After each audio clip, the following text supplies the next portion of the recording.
నిన్నటి ప్రశ్నకు సమాధానం IIT Jodhpur. Hi friends, welcome to my channel education world. నేటి ప్రశ్నలు మే 14 అండ్ 15కి సంబంధించి. మొదటి ప్రశ్న, ఇండియన్ ఆర్మీ నిర్వహిస్తున్న బాంబీ బకెట్ ఆపరేషన్ ఏ రాష్ట్రానికి సంబంధించి? ఆన్సర్ ఉత్తరాఖండ్. అయితే అడవుల్లో వ్యాపించే మంటలను అడ్డుకోవడం కోసం ఈ ఆపరేషన్ను ఇండియన్ ఎయిర్ ఫోర్స్ నిర్వహిస్తుందన్నమాట. అయితే ఉత్తరాఖండ్ ఇటీవల చాలాసార్లు వార్తల్లోకి వస్తుంది. యూనిఫామ్ సివిల్ కోడ్కి సంబంధించి ఆర్టికల్ 44 ఈ అంశంకి సంబంధించి వార్తల్లోకి వచ్చింది.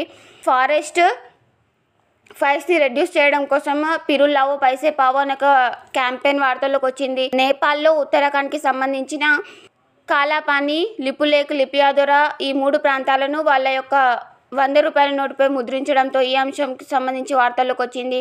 అలాగే నీటి కొరతతో కార్ వాషింగ్ నిషేధించిన రాష్ట్రంగా ఉత్తరాఖండ్ వార్తలకు వచ్చింది. ఇలా ఉత్తరాఖండ్ చాలాసార్లు వార్తల్లోకి వస్తుంది. ఇప్పుడు ఏదైతే న్యూగా వార్తల్లోకి వచ్చిందో దాన్ని వాటన్నిటిని లింక్ చేసి చూడండి. రెండో ప్రశ్న, కర్కివ్ ప్రాంతం ఎక్కడ ఉంది? Answer Ukraine. ఈ ప్రాంతం ఎందుకు వార్తల్లోకి వచ్చింది అంటే రష్యా ఈ ప్రాంతాన్ని కైవసం చేసుకోవడం కోసం ప్రయత్నిస్తుంది అనే ఒక అంశంతో ఈ ప్రాంతం వార్తల్లోకి రావడం జరిగింది.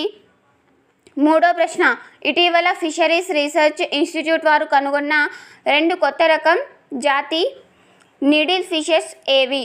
ఆన్సర్ మొదటిది యాబ్లెన్స్ జోస్ బెర్చిమెన్సిస్, రెండవది యాబ్లెన్స్ గ్రకాలి.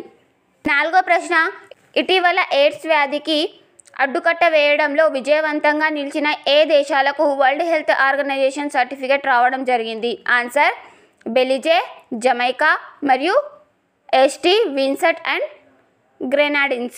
ఈ దేశాలకు వరల్డ్ హెల్త్ ఆర్గనైజేషన్ సర్టిఫికేట్ రావడం జరిగింది.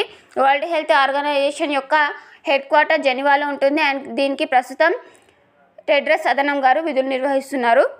ఇవి కరేబియన్ దీవుల్లో ఉన్నటువంటి దేశాలు అన్నమాట. ఐదో ప్రశ్న, జీన్ థెరపీ అనేది ఆన్సర్ వినికిడి శక్తి పునరుద్ధరణకు చేసే చికిత్స. ప్రపంచంలోనే తొలిసారి బ్రిటన్ బాలికకు విజయవంతంగా ఈ చికిత్స చేస్తూ వార్తల్లోకి వచ్చిందనమాట. ఆరో ప్రశ్న, వంటకు మట్టి పాత్రలే ఉత్తమమని చెప్పిన సంస్థ ఏది? Answer National Institute of Nutrition. ఏడో ప్రశ్న, ఎర్త్ అబ్జర్వేషన్ శాటిలైట్ తయారీ కోసం InSpace Indian National Space Promotion and Authorisation Centre ఏ స్టార్టప్తో ఒప్పందం కుదుర్చుకుంది? Answer GalaxEye. GalaxEye అనేది ఐఐటి మద్రాస్ పరిధిలో పనిచేసేటటువంటి ఒక స్టార్టప్ సంస్థ అన్నమాట. సో దానితో ఇన్స్పేస్ ఒప్పందం కుదుర్చుకుంది. ఇన్స్పేస్ అనేది 2019-20లో స్టార్ట్ అయినటువంటి ఒక అంతరిక్షానికి సంబంధించినటువంటి ఒక ప్రైవేట్ సంస్థ అన్నమాట. ఎనిమిదో ప్రశ్న, రక్షణ బలగాలకు ఉపయుక్తంగా ఉండే ఇండియన్ పియోనీరింగ్ లాయిటరింగ్ ఏరియల్ మున్షన్స్ ల్యామ్ అనే సిస్టమ్ ఎవరు తీసుకొచ్చారు? ఆన్సర్ కర్ణాటకలోని క్యాడెట్ డిఫెన్స్ సిస్టమ్ తీసుకురావడం జరిగింది. తొమ్మిదో ప్రశ్న, ప్రపంచంలోనే మొట్టమొదటి ఆర్టిఫిషియల్ ఇంటెలిజెన్స్ ఆధారిత డిప్లొమాట్ ఏ దేశం తీసుకొచ్చింది? Answer Ukraine. అయితే దాని పేరు ఏంటంటే విక్టోరియా షీ అనేది ఫారెన్ మినిస్టర్కి సంబంధించి ప్రభుత్వానికి సంబంధించిన అఫీషియల్ అధికారాన్ని ఈ విక్టోరియా షీ అందిస్తుందన్నమాట. పదో ప్రశ్న, పోలాండ్లో జరిగిన గ్రాండ్ చెస్ టోర్నమెంట్ 2024లో ప్రజ్ఞానంద ఎవరిని ఓడిస్తూ వార్తల్లో నిలిచాడు? Answer Magnus Carlsen. శక్తి అనే విన్యాసం ఏ దేశాలకు సంబంధించినది? ఆన్సర్ ఇండియా మరియు ఫ్రాన్స్. అయితే ఇలా విన్యాసాలు వార్తల్లో నిలిచినప్పుడు ముఖ్యంగా వాటికి సంబంధించి 5 పాయింట్స్ చూస్తే సరిపోతుంది.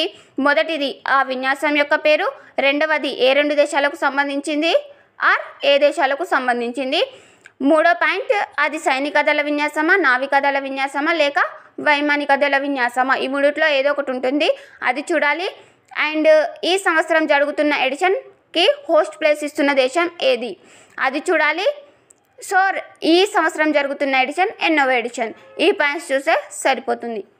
12వ ప్రశ్న, ప్రపంచంలోనే మొదటిసారి 6G డివైస్ను లాంచ్ చేస్తూ వార్తల్లో నిలిచిన దేశం?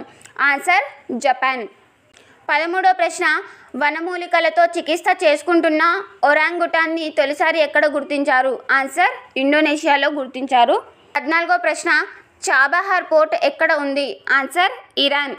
అయితే భారత్ సహకారంతో ఇరాన్లో ఈ పోర్టును నిర్మిస్తున్నారనమాట. అయితే ఈ ఒప్పందాన్ని పునరుద్ధరించేందుకు సర్బానంద్ సోనోవాల్ గారు Ministry of Ports, shipping and వాటర్వేస్కి సంబంధించిన మినిస్టర్ సర్బానంద్ సోనోవాల్ గారు సంతకం చేయడం కోసం ఇరాన్కి వెళ్లారు. అలా ఈ చాబహార్ పోర్ట్ మళ్ళీ వార్తల్లోకి వచ్చింది. 15వ ప్రశ్న, రష్యా నుంచి ఆయిల్ దిగుమతి చేసుకోవడంతో భారత్కి ఎంత ఆదాయం మిగిలింది? ఆన్సర్ 2.7 లక్షల కోట్ల ఆదాయం మిగిలిందట. 16వ ప్రశ్న, సిజేరియన్ శిశువులకు రెండో తట్టు టీకా తప్పనిసరి అని ఏ దేశ శాస్త్రవేత్తలు తెలిపారు? ఆన్సర్ బ్రిటన్ అండ్ చైనా శాస్త్రవేత్తలు. అయితే సహజ ప్రసవం ద్వారా జన్మించే శిశువుల కన్నా సిజేరియన్ ద్వారా జన్మించే శిశువుల్లో రోగనిరోధక శక్తి తక్కువగా ఉంటుందని చెప్పి బ్రిటన్ అండ్ చైనా శాస్త్రవేత్తలు పరిశోధన చేయడం జరిగింది. 17వ ప్రశ్న, భారత 85వ గ్రాండ్ మాస్టర్ ఎవరు? ఆన్సర్ శ్యామ్ నిఖిల్ గారు. ఈ గ్రాండ్ మాస్టర్ అనే నామ్ను ఎవరిస్తారంటే ఫిడే, ఫెడరేషన్ ఇంటర్నేషనల్ డెస్ ఇచెస్ లస్సానే స్విట్జర్లాండ్ కేంద్రంగా పనిచేస్తుంది అనమాట. ఈ సంస్థ అంతర్జాతీయంగా చెస్ను నిర్వహిస్తుంది, నియంత్రిస్తుంది అనమాట. ఈ సంస్థయే ఈ గ్రాండ్ మాస్టర్ అనే నామ్ను కూడా ఇస్తుంది. ఇలాంటి మరిన్ని ప్రశ్నల కోసం please like, share and subscribe my channel education world. మీకు ఇంకా ఎలాంటి ప్రశ్నలు కావాలనుకుంటున్నారో కామెంట్ సెక్షన్లో కామెంట్ చేయండి. నేటి ప్రశ్న, ఇటీవల ఆరంగుటాన్ డిప్లొమసీ సంబంధిత అంశంతో వార్తల్లో నిలిచిన దేశం ఏది? దీనికి సంబంధించిన ఆన్సర్ నేను నెక్స్ట్ వీడియోలో చెప్తాను. మీకు గనక తెలిసినట్టయితే కామెంట్ సెక్షన్లో కామెంట్ చేయండి.